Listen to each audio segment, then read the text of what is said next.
With tremendous anticipation building for 2 years, my family and I finally got to go see Star Wars The Last Jedi, and on opening day.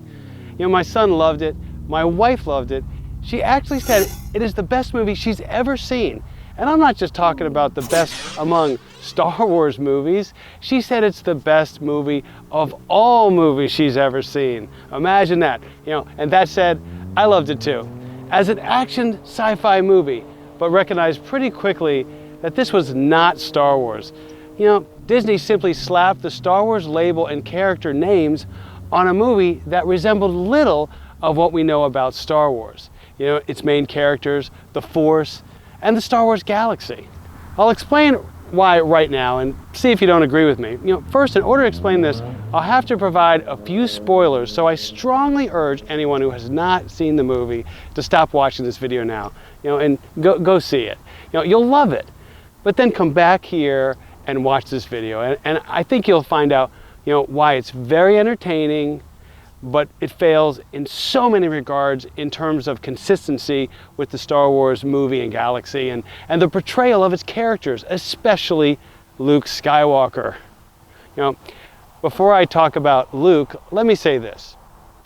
You know, they turned Princess Leia into Mary Poppins, and instead of flying around the streets of London, you know, they have her flying around the open vacuum of space. The only thing they forgot was the umbrella that she should have with her, right? You know, and some catchy tune to sing, I guess, right? You know, in Star Wars, natural causes of injury would kill a Jedi. So even if we were to say, okay, Princess Leia used the Force, she had learned it over all these years and she could now propel herself through space back into the ship, you know, she would have still been killed the moment she was sucked out into the vacuum of space. The Force wasn't used by the Jedi to somehow supernaturally overcome, you know, death itself. You know, that was just silly, I thought. You know, but here's my biggest disappointment. Now that I have had the time to, you know, let the events of the movie sink in a bit, you know, once seeing it. You know, they turned Luke Skywalker into some kind of a schizophrenic. You know, apparently he's demonstrated a completely different personality than the one created by George Lucas. You know, he was brave, optimistic, and seeing the good in bad people, but now they turned him into a cowardly, pessimistic person that sees the bad in good people. You know, granted, Mark Hamill did a great job with what they would make him do. I don't want to take anything away from Mark Hamill. He is such an incredible talent. You know, on the other hand, I also love Disney World. And one of my most admired real people that has given me great inspiration, you know, really all of my adult life, is Walt Disney himself. He was a creative genius. He was a great leader that, you know, when he got knocked down, he got back up, and he managed to get the right people around him and inspired them to get on board with his vision. You know, he created magical moments with them in cinema, and therefore he transformed the cartoon and movie making industry. It's just amazing, you know. But now here in our day, Disney is huge. There's a lot of great things I love about this company. What they have done with Star Wars is pretty good too, right? It's to continue to produce movie magic and keep the stories of Star Wars coming, and that part I absolutely love. They bought Lucasfilm for $4 billion, and I'd say that gives them the right to do whatever they please with the brand they bought and now own. And if a person, you know, is not quite familiar with the original Star Wars trilogy and maybe not a fan of it, then these things I mentioned here won't be that relevant to you, and it won't bother them at all. And for them, it'll be like simply another very exciting and funny movie. And that's what I think. You know, and it's definitely going to be a home run success for Disney. I think it is already after opening weekend. And Mark Hamill played the role he was given brilliantly again this time around. But they wrote Luke Skywalker as if he had a major personality shift. He went from the original trilogy, being brave, as I said before, loyal, optimistic, and seeing good in bad people, to The Last Jedi, in which he is cowardly, disloyal to his friends, and disloyal to the cause for freedom in the galaxy against oppression that he was once willing to die for. And he is even disloyal to his own Jedi religion, which has proven to be the right one because he's witnessed the evidence of it in the afterlife with Yoda, Obi-Wan, and even a redeemed Anakin Skywalker appearing as Force ghosts. But somehow he's now pessimistic about everything, indifferent to suffering and loss, and sees the bad in good people. Can you imagine the same person that is willing to die trying to bring the good out of Darth Vader, somehow later is having a moment of weakness in which he considers killing his own apprentice, the same one whose care has been entrusted to him by his own sister and Han Solo, who saved his life in that Death Star trench run in the first movie. So this is how Luke pays them back. Those loyal to him and closest to him, he almost kills their son for maybe becoming bad in the future. And in doing so, he actually secures Ben Solo turning to the dark side. And they just call it his failure in the movie. And because that, Luke doesn't try to fix it, but he turns his back on everyone and even on the cause he once was willing to die for beforehand. As a standalone sci-fi movie, it's great. But as a progression of the Star Wars movies, it makes absolutely no sense. And therefore, it makes no sense because our galactic hero, Luke Skywalker, turns out to be a schizophrenic demonstrating a massive personality shift. And as I mentioned, just a little bit ago at the beginning, let me just state it again, simply speaking. In the first trilogy, he was brave, loyal, optimistic, and he saw the good in Anakin Skywalker when everyone else just saw him as Darth Vader and pure evil. He was willing to die, Luke was, trying to get the good, to overcome the evil in Anakin Skywalker. But now he's portrayed as cowardly and disloyal, pessimistic, and seeing bad in good people, and doing so he actually brings the bad out in people, namely Ben Solo, right? So it's very interesting. I get it that sometimes portraying our heroes as imperfect people that make mistakes and are just human, right? And they bounce back, and that's normal and realistic and a great comeback story when it's told right. But a complete personality shift to this degree? No, it showed a complete disregard for who and what the character of Luke Skywalker has always been about. Until this movie, of course, right?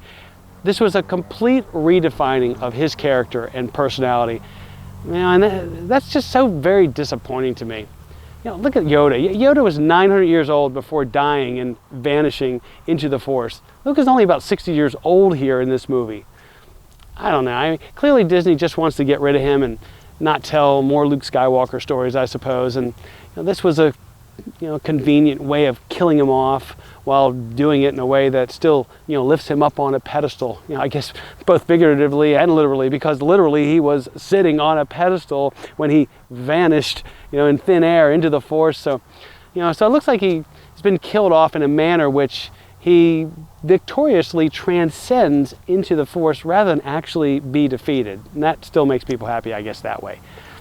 How did he get to that island in the first place? That doesn't make any sense, right? He said he came there to escape and die there. Even being a hermit escapist from his failures is not a character trait consistent with Luke Skywalker. He failed before. He failed Uncle Owen and Aunt Beru by not being there. He said so, right? And yet, that emboldened him to join the fight, not escape it. He failed Yoda, actually. He ran away being loyal to his friends rather than staying in training. Yoda said, don't go, but he went. He failed against Vader the first time, in Empire Strikes Back, but he returned to face him once more, along with facing the Emperor on top of it. And all was made right because he persisted with optimism through this and his evolution of becoming a real Jedi. In the end, he wins. All his failures culminate in this grand success. And he redeems his father, defeats the Sith, brings freedom to the galaxy from the oppression of the Emperor, and of course the Emperor's empire. Then another evil empire now arises in the First Order, and Luke is like, forget it, I'll go into hiding, I don't want to face them. That would be like a football team winning the Super Bowl, and then all the team players quitting the very next year saying, oh, we're afraid, we don't want to go out there, we may not win anymore. That makes no sense, and what they did with Luke makes no sense. But Luke basically does all this after his failure with Ben Solo, you know, like Yoda did against failing against Palpatine. But Palpatine was masked hidden evil, perpetrating deception right under Yoda's nose and all the Jedi's noses, right?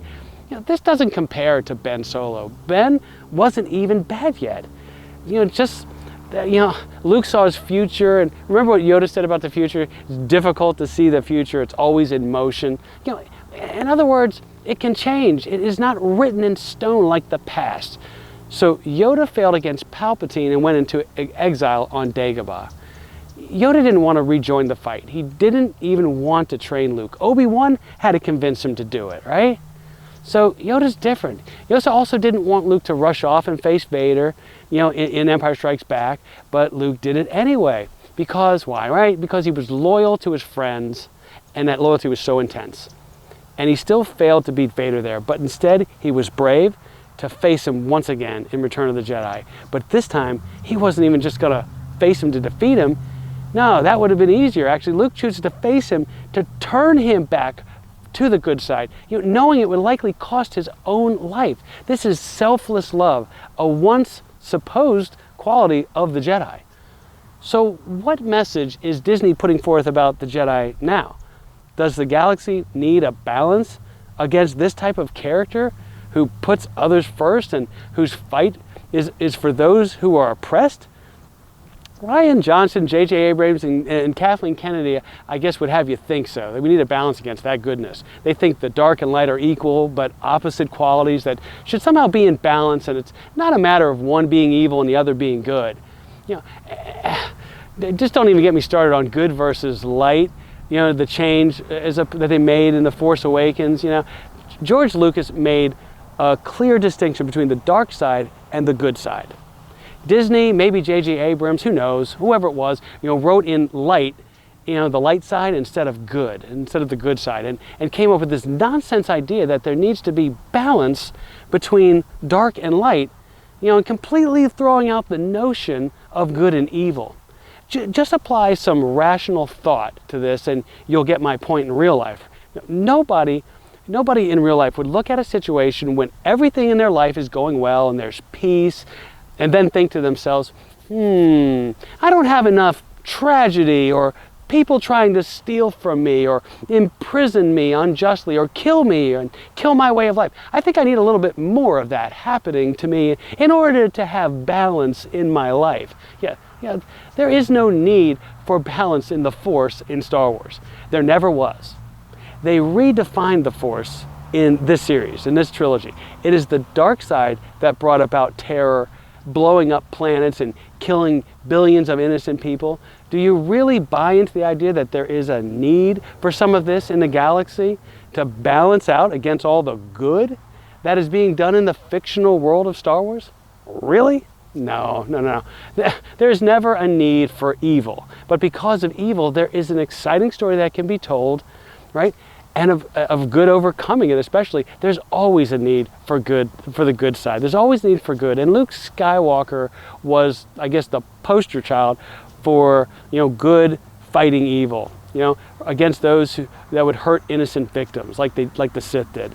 Unfortunately, you know, we live in a society which this is being taught or amplified in movies, and it's called relativism. It's deceptively being taught to young people that evil and good is relative to your own definition of it, rather than the truth that evil is easily definable.